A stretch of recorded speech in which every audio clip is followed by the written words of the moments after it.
अस्सलाम वालेकुम स्टूडेंट्स। कल हमने पढ़ा था मैट्रिक्स और उसकी डेफिनेशन पढ़ी थी, इंट्रोडक्शन पढ़ा था।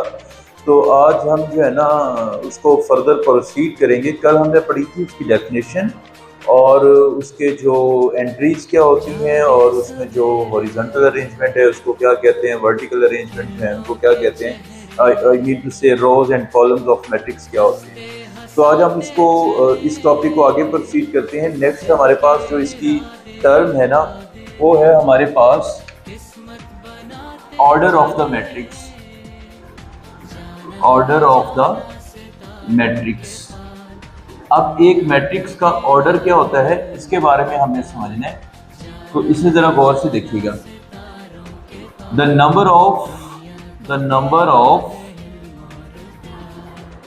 रोज and columns of a matrix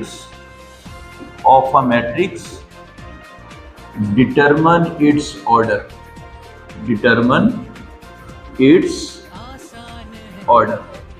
यानी कि हमारे पास किसी भी मैट्रिक्स के अंदर जो number of rose and number of columns जो हमारे पास होते हैं ये किसी भी मैट्रिक्स का ऑर्डर डिटरमिन करते हैं और इसको हम जो है ना डिनोट करते हैं m by n, where m is the number of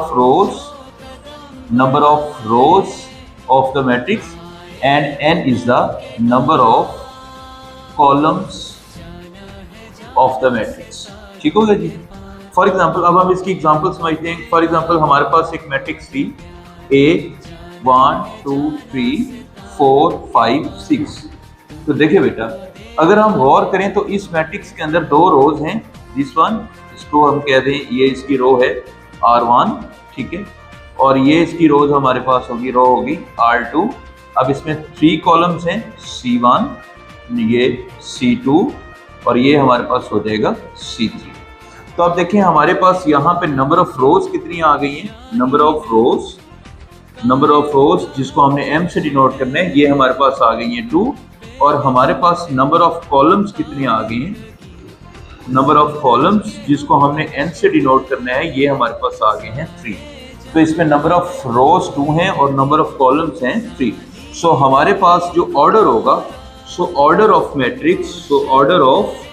matrix ये हमारे पास होगा m by n, और m है हमारे पास 2 और n है हमारे पास 3। सो इस मैट्रिक्स का जो ऑर्डर है वो हो जाएगा 2 by 3। अब इसको हम फर्दर आगे समझते हैं। नेक्स्ट हमारे पास हम एक और एग्जांपल डिस्कस करते हैं। फॉर एग्जांपल नंबर 2 हम डिस्कस करते हैं इसकी। हम एक मैट्रिक्स लेते हैं A is equal to 1 2 and 3। अब देखें इस केस में हमारे पास रोज हैं 1, ये 2 और ये 3, जबकि कॉलम सिर्फ एक ही है, इसको कहते हैं C1। तो इस एग्जांपल में हमारे पास जो नंबर ऑफ रोज जिसको हम m से डिनोट करते हैं वो हमारे पास 3 है, और नंबर ऑफ कॉलम्स जिसको हम n से डिनोट करते हैं वो हमारे पास है 1। सो ऑर्डर जो हमारे पास हो जाएगा, ऑर्डर ऑफ द मैट्रिक्स हमारे पास हो जाएगा m by n। तो m हमारे पास है बच्चों 3, by n हमारे पास है 1। तो ये हमारे पास इस मैट्रिक्स का क्या हो जाएगा, ऑर्डर हो जाएगा। और ये हमारे पास इसका बेसिक जो है ना जिसको हम कहते हैं कि इसको डिनोट किस तरह करते हैं किसी भी मैट्रिक्स के ऑर्डर को। तो देखिए आज हमारा टॉपिक था मैट्रिसेस एंड डिटर्मिनेंट्स में ऑर्डर ऑफ द मैट्रिक्स। तो ऑर्डर ऑफ द मैट्रिक्स में हमने पढ़ा कि ऑर्डर ऑफ मैट्रिक्स को कहते हैं किसी भी मैट्रिक्स के अंदर जो number of rose and number of columns होते हैं वो उस मैट्रिक्स के ऑर्डर को डिटरमिन करते हैं। तो इसके लिए हमारे पास जो बेसिक फार्मूला होता है, जो बेसिक हमारे पास इसको रिप्रेजेंट करते हैं ऑर्डर ऑफ द मैट्रिक्स को, वो हमारे पास होता है m by n। तो m हमारे पास होती है नंबर ऑफ रोज और n हमारे पास होते हैं नंबर ऑफ कॉलम्स। फिर हमने एक एग्जांपल डिस्कस की है जिसमें हमारे पास एक मैट्रिक्स थी जिसमें हमारे पास रोज थी 2 और कॉलम्स थे 3। तो हमने लिखा कि हमारे पास नंबर ऑफ रोज कितनी है, 2 है, नंबर ऑफ कॉलम्स कितने हैं, 3 है, और फिर हमने उसके ऑर्डर को बताया जो कि हमारे पास क्या आ गया था, 2 by 3। उसके बाद हमारे पास हम एक और एग्जांपल डिस्कस करते हैं ताकि आपको बहुत अच्छी तरीके से समझ आ जाए। एग्जांपल नंबर 3 डिस्कस करते हैं। हमारे पास लेट्स सपोज एक कॉलम है b इज इक्वल टू 1 2 3 4। देखिए बच्चों, अगर हम इसके ऑर्डर के बारे में बताएं तो इसमें हमारे पास जो रोज हैं वो सिर्फ एक रो है R1, जबकि कॉलम है C1 C2 C3 and C4।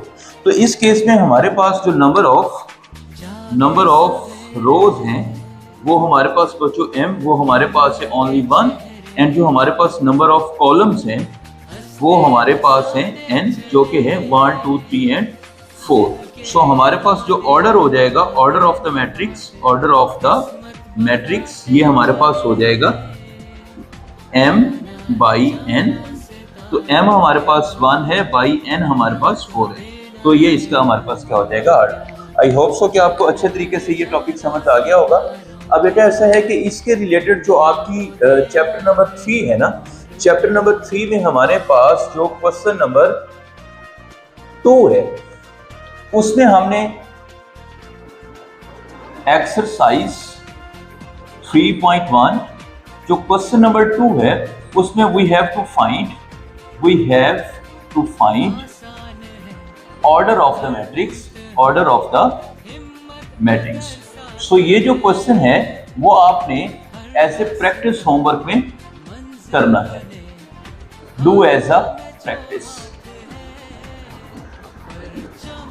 ठीक है, होप सो बच्चों आज आपको समझ आ गई होगी। इंशाल्लाह कल हम नेक्स्ट टॉपिक के साथ जो है ना इसको फर्दर डिस्कस करेंगे।